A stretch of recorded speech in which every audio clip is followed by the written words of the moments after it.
जो बयस बही धरिबा कथा, पाठ पढ़िबा कथा, सांग साथी सह खेलकूद करने कथा, आज से बयस नवीन बंचिबा पई संघर्ष करुछंती।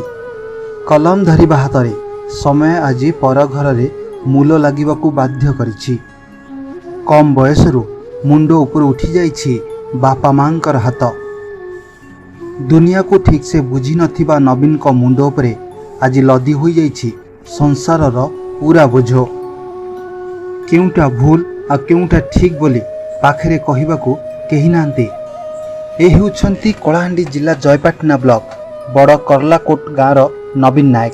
बयस मात्र 14 वर्ष। परिवार कहले केवल नवीन को बुझाए। माँ रुक्मणी और बापा डंबरूधर नायक केबेठू नवीन को छाड़ी आर पारी को चली जाइछंती। बापा माँ छेउंड नवीन सेबेठू बंचिबाकू निजे संघर्ष करि आसुछंती।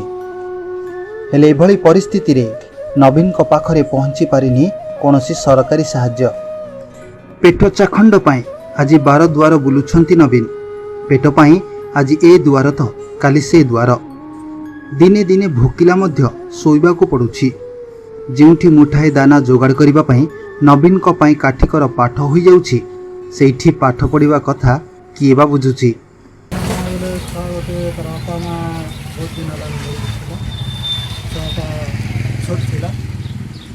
बापा माँ तो नहीं ना घर अभी भी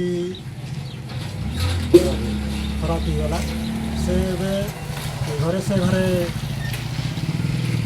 खाना देले खोजे और माजी मुगा खोजे माने भगवान आओ सरकारी किती असुविधा होती इतना तो पाठ पढ़ी अष्टम काते लगे पड़ा चलने पड़े एबे केंदार चलु छु खाउ छु केंदार काम दाम कर चलु छु दोटा ना काना माई को खोजी माने भयन मांगी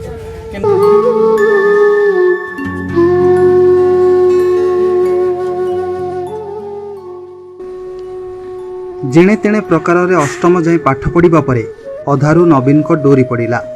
एबे पर घरे काम करी भोकिला पेट को दान जोगाड़ करुछंती।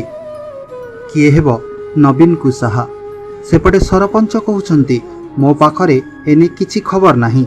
जदि एमिति किछि खबर मो सामना को आसे तेबे नवीन को समस्त सरकारी साहाय्य जोगाई देबाकू प्रतिश्रुति दैछंती सरपंच महाशय। तो कर्म खाते नहीं रहा किंतु ये जदि असुविधा चलुचे आम सरकार तरफ जेनटा होचे निश्चय मुझे कोऑपरेट कर हेल्प करबी। मोर तरफ किसी निश्चय साहाय्य करबी। किए फुटेइब नवीन को मुहरे हस, किए बढ़ेइब नवीन को सहायतार हाथ, ताहा देखिबार कथा। कलाहांडी नर्लारू सुरेश चंद्र साहू रिपोर्ट, जेन ओडिया।